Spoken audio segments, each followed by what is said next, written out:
샤론 찬양대의 찬양을 참 오랜만에 듣게 됩니다.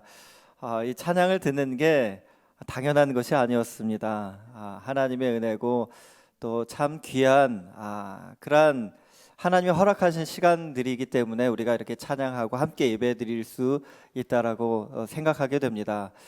우리 옆에 있는 분들 이게 사랑스러운 눈빛으로 바라보시면서 아까도 우리 고백했지만 함께 예배드려서 참 기쁩니다.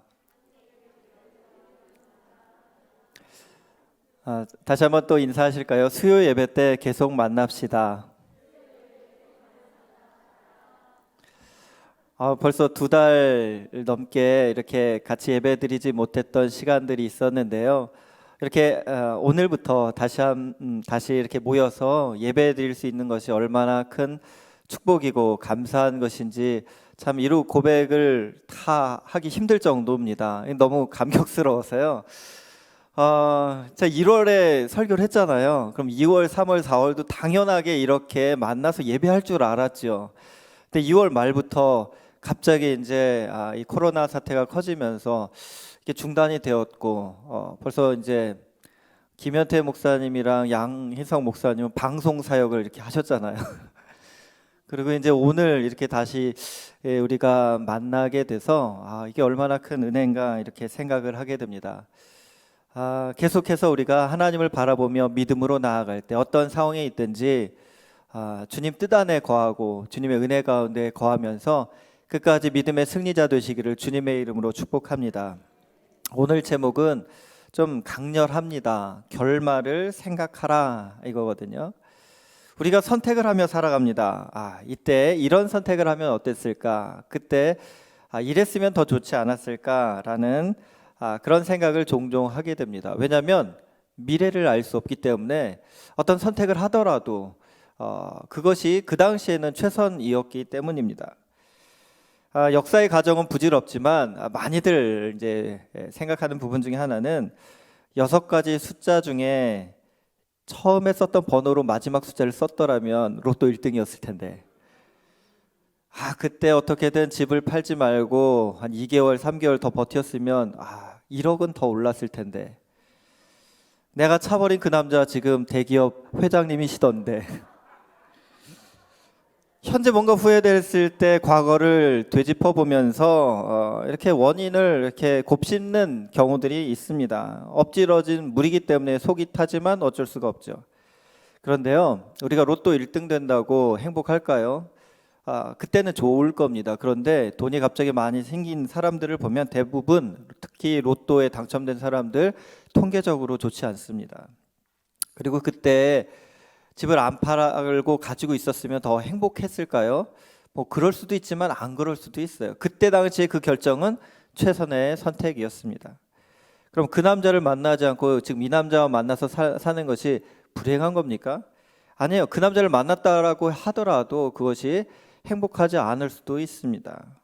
과거에 우리가 미래를 알 수 없을 때 선택하고 최선을 다해 한 것에 대해서는 현재 하나님 앞에 감사하며 살아가는 것이 그 가장 아름답고 복된 일입니다. 자꾸 그때는 왜 내가 그랬을까? 물론 잘못 실수한 부분에 대해서는 반성하는 부분들이 필요하지만 어쩔 수 없는 상황에서는 정말로 그 부분에 대해서는 우리가 받아들이며 그 부분을 가장 좋게 하나님께 올려드리는 것이 이것이 좋습니다.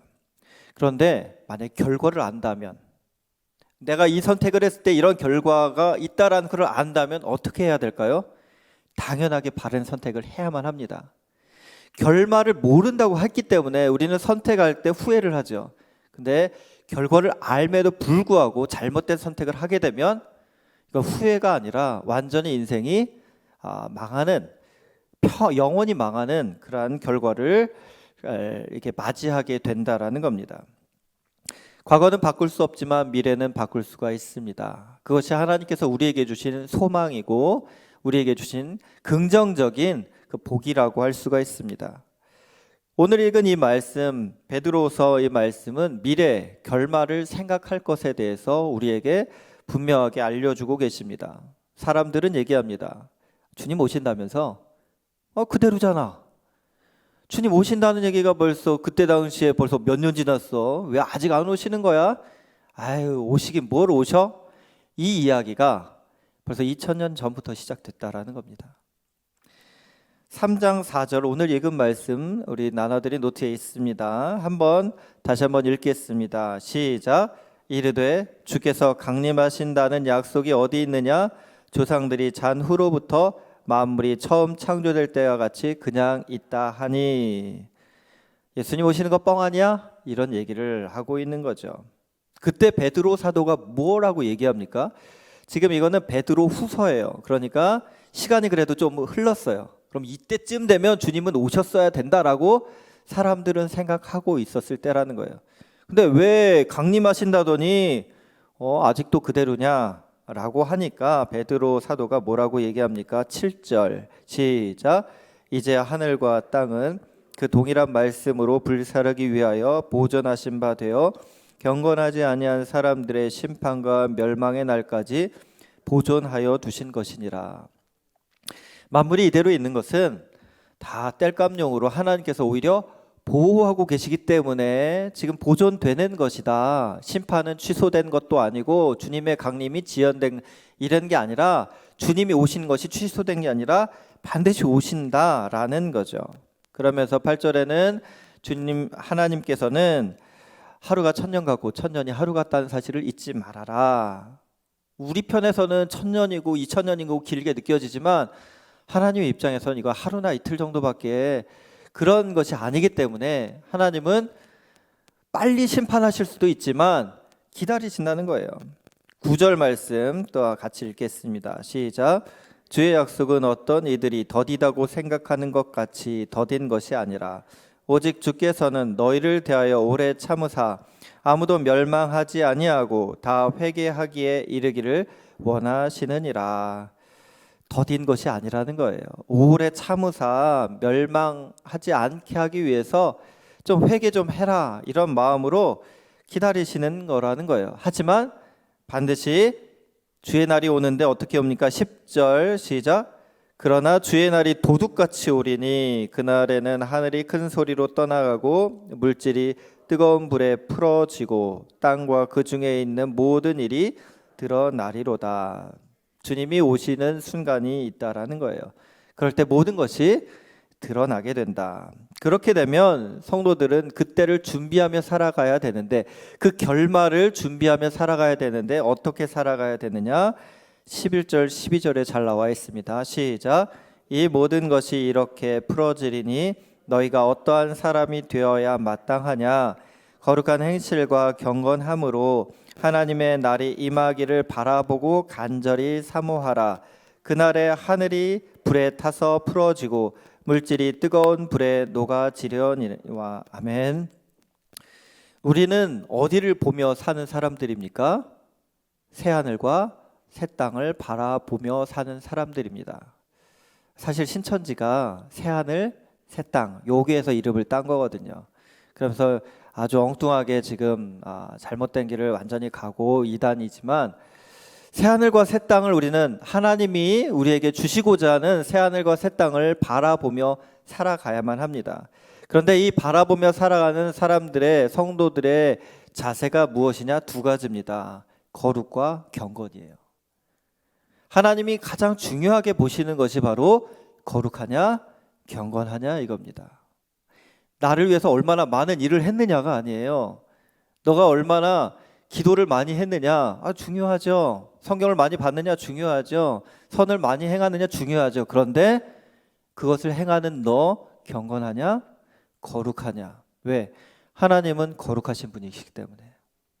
경건이라는 자체도 뭐예요? 하나님을 경외하며 두려워하며 하나님 앞에 거룩하게 살아가는 사람들을 가리키는 거예요.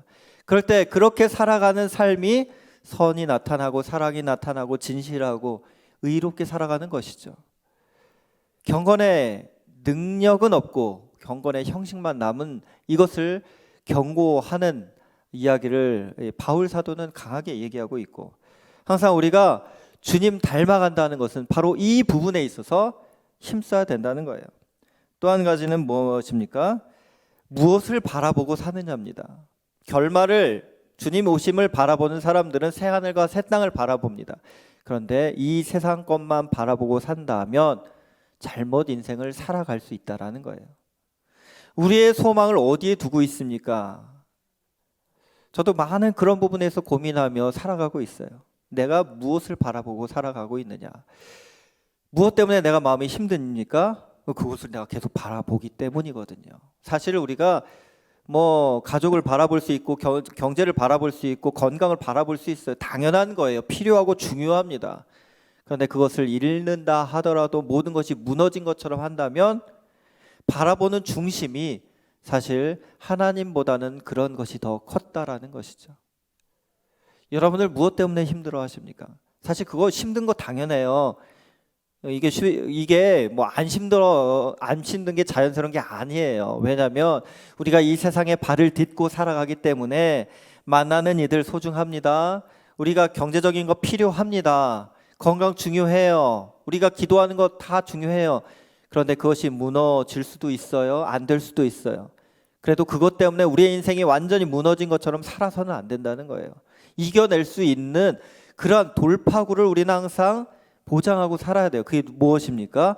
소망이에요. 하나님께 우리의 소망을 두고 우리의 소망을 하나님 나라 새하늘과 새 땅을 바라보며 살지 않으면 우리가 주님을 믿는다고 해도 우리가 믿는 것이 무너질 때 우리가 휘청거릴 수 있고 넘어져서 일어나기가 힘들 수 있다라는 거예요. 쉬운 일이 아니에요. 그런데 이것을 훈련시키고 날마다 우리가 다짐하면서 결말을 바라보면서 살아가야 된다라는 것입니다. 인생은 멀리 봐야 돼요.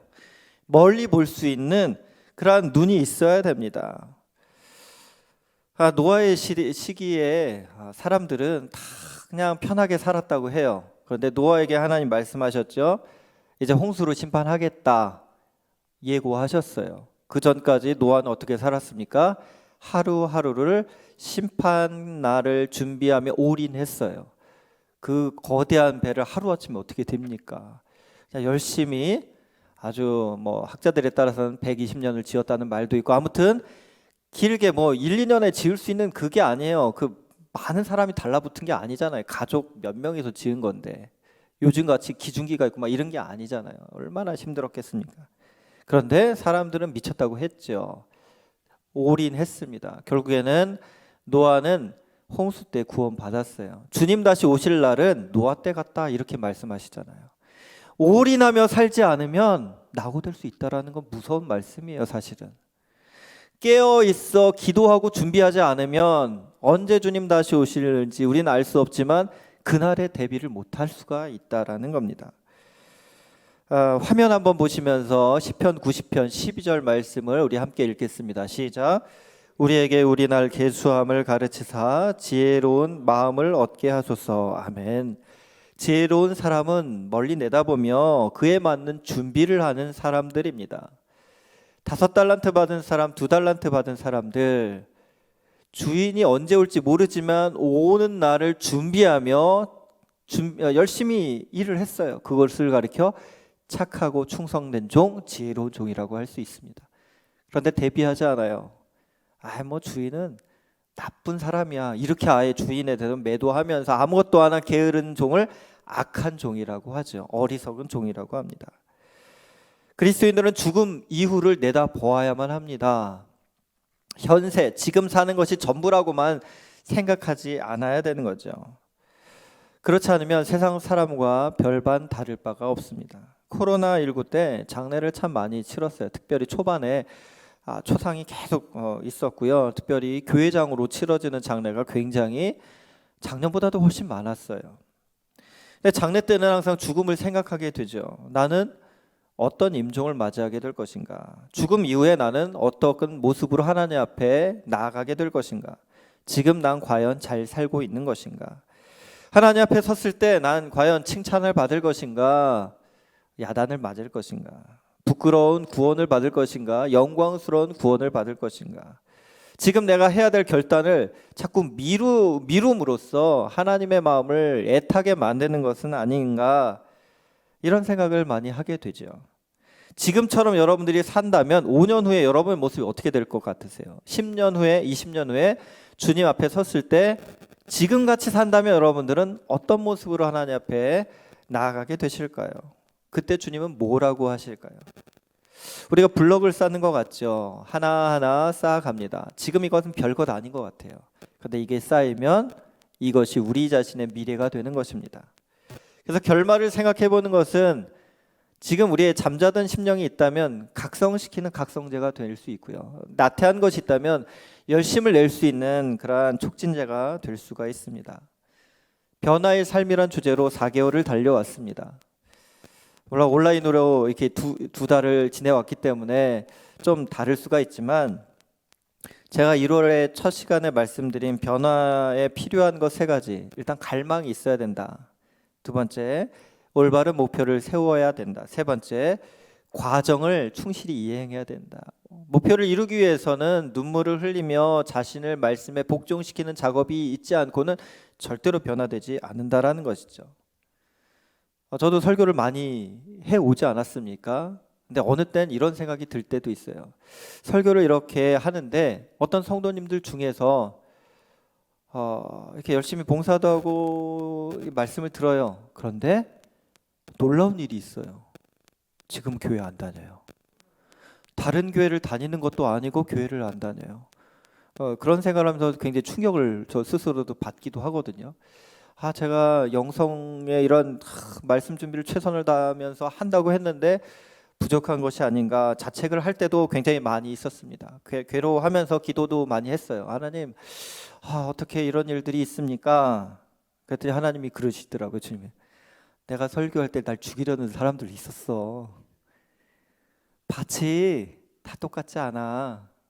옥토도 있지만 길가도 있고 돌짝밭도 있고 가시덤불도 있어. 그거 너 책임이라고 생각하는 거 너 교만한 거다, 이러시는 거예요. 예레미야 아무리 전해도 사람들은 오히려 죽이려 들고 봐라, 하나도 안 들었어요. 얼마나 울면서 안 하려고, 설교 안 하려고 했는데도 속에서 다시 불 붙어서 또 전하고 또 무시당하고 그러지 않았습니까? 그때부터 좀 자유함이 생겼어요. 내가 말씀 준비하며 기도하며 성실하게 선포하는 것 하고 그리고 나서는 하나님께 맡기는 거다. 뭐 내가 사람들을 변화시키는 거 이거 아니라는 거. 여러분들 듣고도 그것을 마음에 새기지 않으면, 작정하고 그것을 실천에 옮기지 않으면 전혀 듣는 게 의미가 없어요. 의미가 없어요.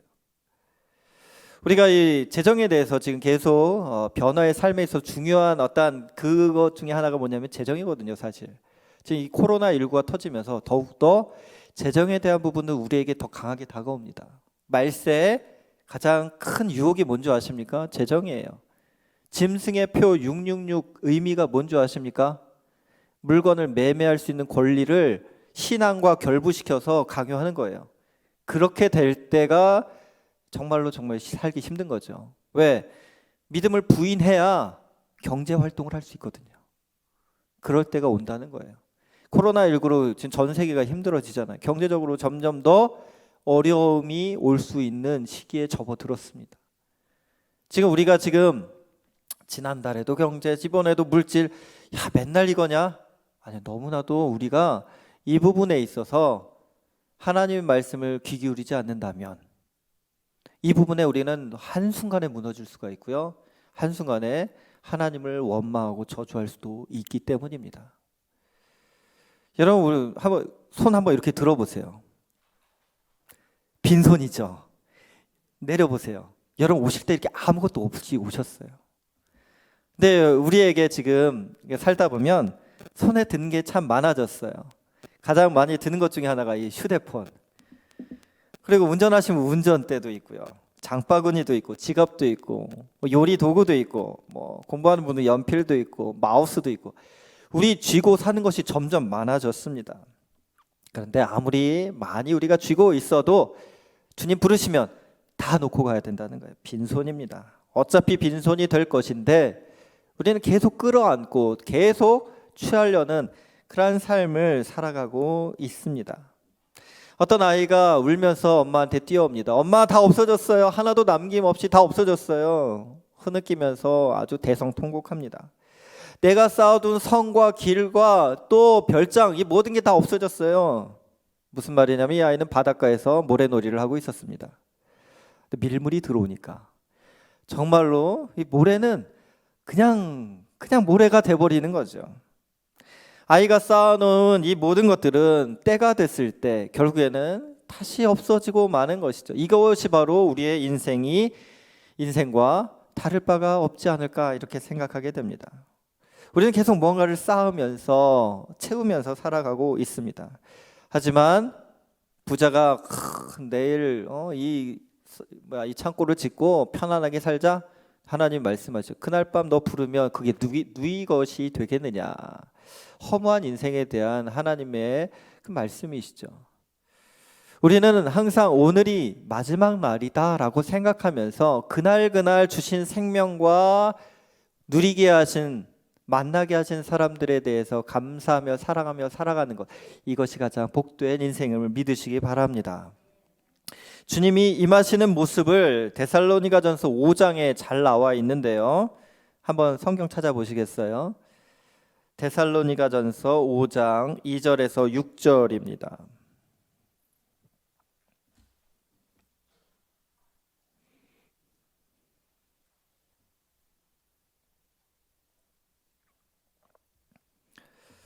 교독하실까요? 제가 먼저 읽습니다. 주의 날이 밤에 도둑같이 이를 줄을 너희 자신이 자세히 알기 때문이라.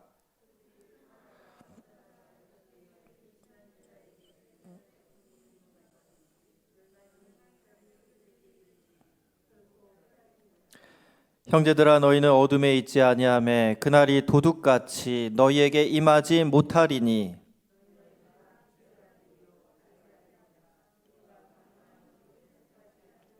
함께 보십니다. 그러므로 우리는 다른 이들과 같이 자지 말고 오직 깨어 정신을 차릴지라. 아멘. 깨어 정신을 차리라, 이런 말씀을 하고 계시죠. 우리의 삶은 마지막 순간 결말을 준비하며 살아가는 삶입니다. 그래서 찬송가 176장에 언제 주님 다시 오실는지 아는 이가 없으니 등 밝히고 너는 깨어 있어 주를 반겨 맞으라. 주 안에서 우리 몸과 마음이 깨끗하게 되어서 주 예수님 다시 오실 때 모두 어떻게 맞으라? 기쁨으로 맞으라. 아이고, 주님 오셨나요? 벌써요? 조금 이따 오시지. 이게 아니라 주님 반갑습니다. 기다렸어요. 주님 오셨네요. 이래야 되는 거죠. 그런데 왜 주님 오심을 도둑같이, 도적같이 이런 표현을 했을까요? 도둑에 대해서 한번 생각을 해봤어요. 그랬더니 영화가 떠오르더라고요. 도둑들, 화면 한번 잠깐 보여요. 도둑에 관한 영화들이 참 많아요. 이 도둑들은 다이아몬드 훔치는 그 내용이고요. 오션스 11은 카지노 터는 그런 얘기고요. 또 범죄의 재구성이라는 영화도 있는데요. 한국은행에서 50억 터는 그런 얘기죠. 여러분, 이 공통점이 있어요. 지우셔도 됩니다. 도둑들, 이 영화들, 모든 영화들 뿐만 아니라 실제 도둑들은 그냥 지나가다가 한국은행 있네, 한번 털어볼까? 이런 거 한 번도 없어요. 사전 답사하고 치밀하게 준비하고 계획을 세우고 때를 잡고 타이밍을 잡고 그 정확한 분초를 따져가지고 침노에 들어가는 거예요. 그냥 아무 생각 없이 한탕하는 도둑은 없어요. 다 잡혀요. 그런 도둑들은. 진짜 도둑은 어떻게 합니까? 정말로 치밀하게 오랜 시간 공들여서 준비한다는 거예요. 당하는 사람 입장에는 당혹스럽겠지만 훔치는 이들에게는 짜놓은 각본대로 움직이는 그런 스케줄이 있다는 거예요. 역으로 주님의 날이 도둑 같다는 건 뭐예요? 하나님 편에선 치밀하게 준비하신다는 거예요. 언제 올지 모른다는 건 우리 입장이에요. 하나님은 그날을 준비하시는 거예요. 그날을 맞이하는 어둠의 자식들에게는 그날은 치명적인 날이에요. 그래서 주님이 오늘 아까 성경 본문 읽으셨죠? 너희가 그때 갑자기 멸망당한 것처럼 그러지 않았으면 좋겠다. 그래서 깨어 있으라, 이렇게 말씀하시죠. 그래서 준비하는 사람들은 그날에 대해서 징조를 알게 되는 거예요. 믿는 자들에게 그래서 하나님이 징조를 보이셔요. 사인을 주십니다. 이게 은혜예요. 주님 오실 때가 다가오는구나. 이걸 보면서 주님 언제든지 오실 수 있구나. 깨어있게 계속 각성시키시는 거죠. 근데요, 참 신기한 거는 이런 각성이 이게 강도가 세지거든요. 메르스 터졌을 때 굉장히 놀랐잖아요. 근데 사람들은 어때요? 아주 아무렇지도 않게 몇 년 지났어요. 이 코로나 터졌잖아요. 이제 일상으로 점점 돌아가잖아요. 참 놀라운 일들은 주님이 오신다는 생각을 이제 점점 또 안 하게 된다라는 거예요. 영적으로 잠든 성도들은 계속 잠을 더 깊이 자요. 네, 시대의 징조를 분별하는 성도들은 점점 더 깨어 기도합니다. 신앙의 양극화가 분명하게 이루어져요. 이게 분명하게 이루어진 그 시점에 주님이 오신다는 거예요. 양과 염소가 갈라집니다. 알곡과 축정이가 갈라집니다. 여러분, 코로나 처음 터졌을 때 교회 못 오셨을 때 여러분 어떠셨어요? 온라인 보면서 펑펑 우셨죠? 교육자들 여기서 펑펑 울면서 예배 드렸어요. 1부부터 4부까지 예배 드리신 분들도 상당히 많으셨더라고요. 전화해보니까. 그 다음 주 어떠셨어요? 한 반으로 줄어드셨을까? 그 다음 주 어떠셨을까요? 2부 예배만 드리면 되지. 그 다음 주 어떠셨을까요? 시간 벌써 이렇게 됐나? 그 다음 주 어떠셨을까요? 졸려서 2부가 아니라 3부 드릴까? 무시무시한 일들이 벌어지고 있어요. 안 드려도 아무렇지도 않은 그런 이제 사회적 거리도 이제 완화되고 이러잖아요. 그럼 사람들 어떨까요? 올 수 있잖아요. 오늘 물론 염려되는 분들은 안 오시는 게 맞아요.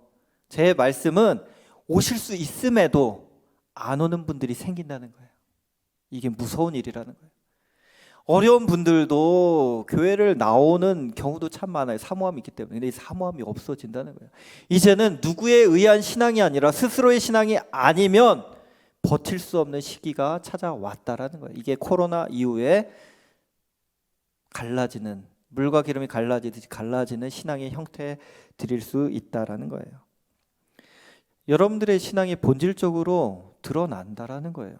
어떤 분들의 정말로 이게 흔들 때 알곡처럼 하나님께 다가오느냐, 떨어져 나가느냐, 점점 가르는 작업을 하나님은 하고 계신다라는 거예요. 깨어있지 않으면 우리의 신앙은 퇴보될 수밖에 없습니다. 훈련을 많이 받았다 전혀 소용없습니다. 아니 중요하죠. 근데 훈련을 했다고 해서 여러분 신앙을 지킬 수 있습니까? 날마다 훈련 받은 대로 안 하면 소용없어요. 설교를 아무리 처음에도 말씀드렸죠. 설교를 많이 하고 들어도 그 말씀을 하나라도 붙들고 변화의 삶을 살려고 하지 않으면 전혀 소용없다는 것. 여러분 3, 4월 동안 여러분은 신앙이 퇴보하셨습니까? 성장하셨습니까? 여러분의 성적표입니다. 신앙의 성적표를 여러분 하나님이 지금 오셔서 한번 보자.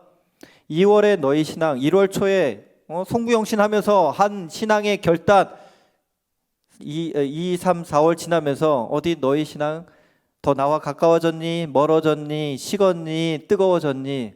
뭐라고 대답하시겠어요? 이렇게 전화신방을 쭉 하다 보면 어떤 분들은 너무 갈급해서 필사하면서 타이핑하면서 더욱더 기도 시간을 정해놓고 간절히 기도하고 묵상하는 분들 많이 계시더라고요. 그렇지 않은 분들도 또 많이 계시더라고요.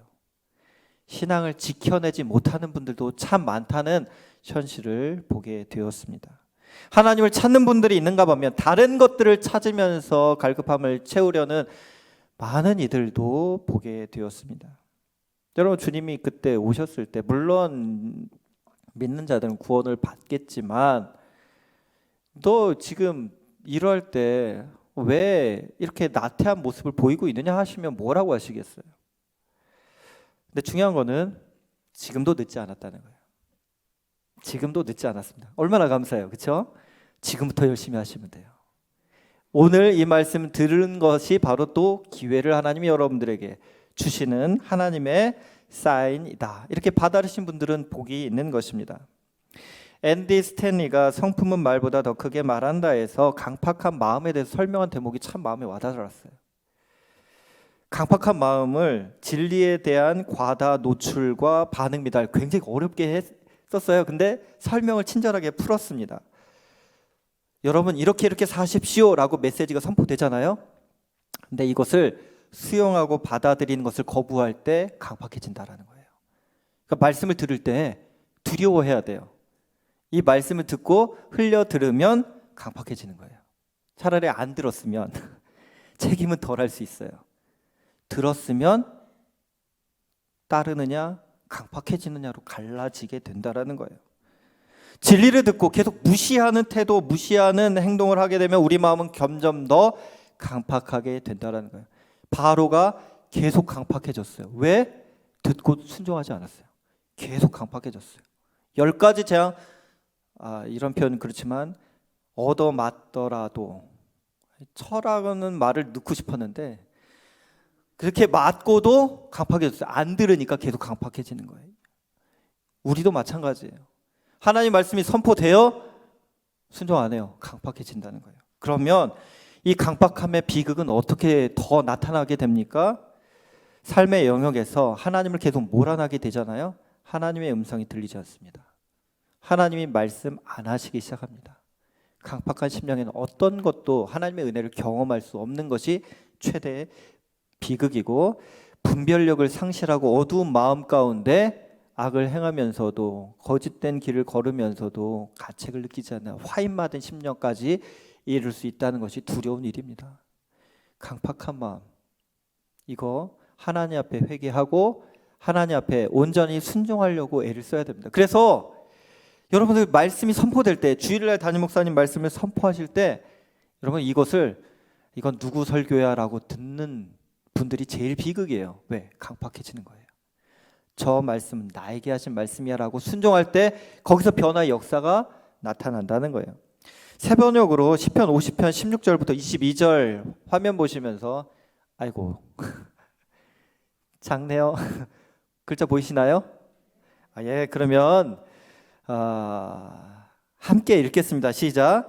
하나님께서 악인들에게 말씀하신다. 너희는 어찌하여 감히 내 법도를 전파하며 내 언약의 말을 감히 너희 입에서 읊조리느냐.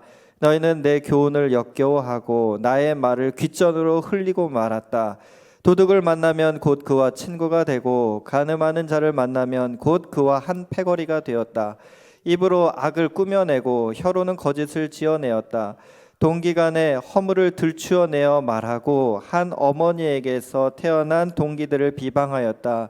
이 모든 일을 너희가 저질렀어도 내가 잠잠했더니 너희는 틀림없이 내가 너희와 같은 줄로 잘못 생각하는구나. 이제 나는 너희를 호되게 꾸짖고 너희의 눈앞에 너희의 죄상을 낱낱이 밝혀 보이겠다. 하나님을 잊은 자들아, 이 모든 것을 깨달아라. 그렇지 않으면 내가 너희를 찢을 때 구하여 줄 자가 없을까 두렵구나. 얼마나 두려운 말씀입니까? 하나님 말씀을 이렇게 읊조려요. 그러면 아우 잘했다 할 것 같은데 하나님 뭐라고 하십니까? 어찌하여 너 읊조리냐? 흘려 들으면서 그 소리 왜 하고 있어? 하지도 않을 거. 하나님을 잊었잖아 너희들은. 내가 가만히 있었더니 계속 그러더라. 너 계속 그러지 않으면 내가 호되게 너희를 꾸짖고 너희 죄상을 밝히고 찢어내겠다. 아예 그냥 무서운 얘기죠. 악인들이 다른 게 악인이 아니라 하나님 말씀을 흘려 듣고 하나님의 말씀을 무시하고 이런 자들을 악인이라고 하는 거예요. 그냥 안 믿는 사람들만 악인이 아니고 우리도 악인이 될 수 있다라는 거예요. 여러분 하나님을 우리 믿으시죠? 할렐루야. 그러면 순종하십시오. 말씀에 순종 없는 하나님의 자녀 아니라고 하셔요. 입으로만 주여 주여 하는 자가 하나님 나라 들어가는 게 아니라는 거예요. 입술의 고백 중요하죠. 근데 로마서 시대에 입술의 고백은 뭐예요? 죽겠다라는 고백이었어요. 그냥 말로 예수님 믿어요. 그때 당시에 말로 예수님 믿어요. 그건 이미 나는 죽겠습니다예요. 세상으로 말하면 죽겠습니다예요. 보통 고백 아니라는 거예요. 쉽게 생각하면 안 돼요. 그래서 야고보 사도는 믿는 자들에게 강하게 얘기하잖아요. 행함과 진실함 없으면 그 믿음 없는 거다. 그러니까 로마 시대에 사는 사람들에게 예수님이 입으로 시인하여 고백하는 것과 야고보가 유대인들을 믿는 자들에게 행함 얘기하는 건 똑같은 거예요.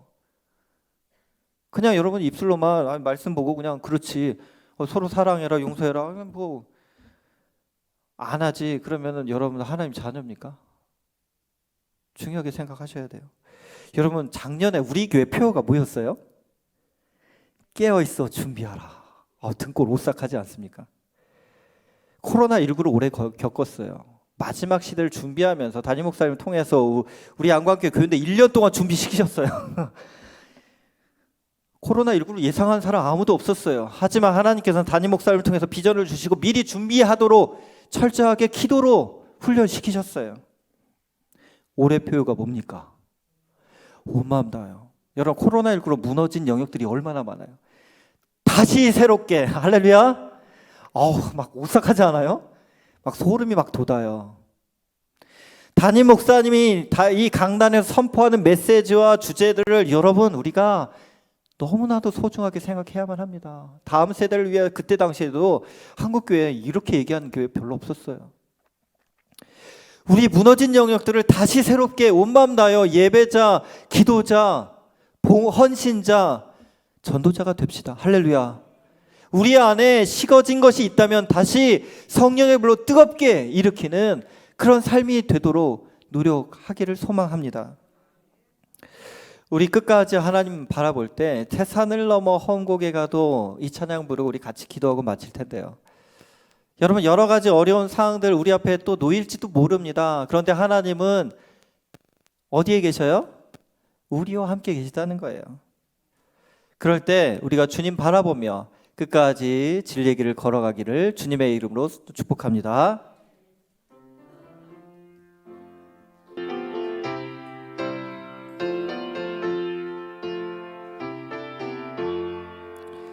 태산을 넘어 험곡에 가도 빛 가운데로 걸어가며 주께서 항상 지키시기로 약속한 말씀 변치 않네. 하늘의 영광, 하늘의 영광, 나의 맘속에 차고도 넘쳐 할렐루야를 힘차게 불러 영원히 주를 찬양하리. 캄캄한 밤에 다닐지라도 주께서 나의 길 되시고 나에게 밝은 빛이 되시니 길 잃어버릴 염려 없네. 하늘의 영광, 하늘의 영광, 나의 맘속에 차고도 넘쳐 할렐루야를 힘차게 불러 영원히 주를 찬양하리.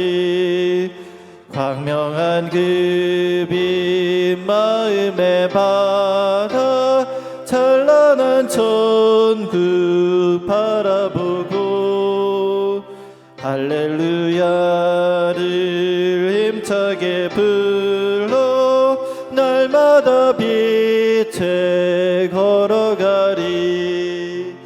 하늘의 영광, 하늘의 영광, 나의 맘속에 차고도 넘쳐 할렐루야를 힘차게 불러 영원히 주를. 하늘의 영광, 하늘의 영광, 하늘의 영광, 하늘의 영광, 나의 맘속에 차고도 넘쳐 할렐루야를 힘차게 불러 영원히 주를 찬양하리. 우리 조용히 눈을 감고 가슴에 손을 얹어 보시기 바랍니다. 코로나19를 보내며 여러분들은 어떻게 살고 있습니까? 주님과 더욱 친해지셨습니까? 좀 멀어지셨습니까? 주님과의 관계 회복을 위해 나는 어떻게 해야 될지 한번 생각해 보시기 바랍니다. 특별히 재정에 대한 두려움이 많은 이 시대를 살아가고 있습니다. 이 말씀을 들으며 내게 주신 마음이 무엇입니까? 모든 재정이 필요하지만 물질은 다 두고 갈 것들입니다. 하나님께서 부르실 때 그 앞에 후회하지 않기 위해서 내가 해야 될 것이 무엇입니까? 우리 조용히 하나님 앞에 자신을 결단하며 잠시 기도하겠습니다. 할렐루야. 주님, 이 시간 하나님 말씀 생각하며 주님 바라보며 나아갑니다. 우리가 살아있는 것, 이 하루도 하나님의 은혜임을 고백합니다. 아버지 하나님, 주어진 삶의 길 가운데서 그날 정말로 하나님의 뜻대로 살기 위해서 날마다 주의 음성을 듣는 아버지 삶을 살아가게 없어서 무너진 영역들을 다시 온전히 수축하게 하여 주옵시고 다시 새롭게 온 마음 다하여 예배자로 설 수 있도록, 기도자로 설 수 있도록, 하나님과 교제하는 자로 설 수 있도록, 주님의 뜻을 순종하는 자로 나아갈 수 있도록 주여 도와주옵소서. 재정적으로 참 힘들고 어려운 아버지 많은 아버지 하나님 백성들 긍휼히 여겨 주옵시고 강하고 담대한 믿음 주시고 하나님의 은혜로 아버지 하나님 끝까지 주여 주님 인도하기로 순종하며 살아갈 수 있도록 주여 역사하시고 평안의 평안으로 인도하여 주시고 주여 붙들어 주옵소서. 하나님 아버지, 이 시간 저희들에게 하나님의 말씀으로 더욱더 깨어있도록 인도하시니 감사합니다. 하나님, 날마다 주님과 동행하는 것 한순간도 놓치지 않고 주님을 바라보며 따라갈 수 있도록 붙들어 주옵소서. 코로나19로 인해서 여러 가지 유혹과 힘든 일들과 주님을 가까이 하기 어려운 상황 속에서 나태해진 부분들이 있다면 다시 새롭게 마음을 다지게 하여 주옵시고 다시금 열정을 가지고 열심을 내어 주님을 섬기며 하나님과 교제하는 삶이 풍성히 회복될 수 있도록 은혜를 더하여 주옵소서. 살아가기가 힘들어지는 세상이지만 하나님 우리와 함께 하신다고 약속하셨고 우리를 지켜주시는 하나님이심을 믿사오니 강하고 담대하게 살아가게 하시고 끝까지 승리하는 인생 될 수 있도록 인도하여 주옵소서. 이제는 우리 구주 예수 그리스도의 은혜와 하나님 아버지의 그 크신 사랑하심과 성령님의 감화 감동 교통하심이 더욱더 주님을 바라보며 끝까지 주님의 그 뒤를 따라가기로 결단하는 여기 모인 모든 주님의 자녀들 위해 이제로부터 영원토록 함께 하시기를 간절히 축원하옵나이다. 아멘.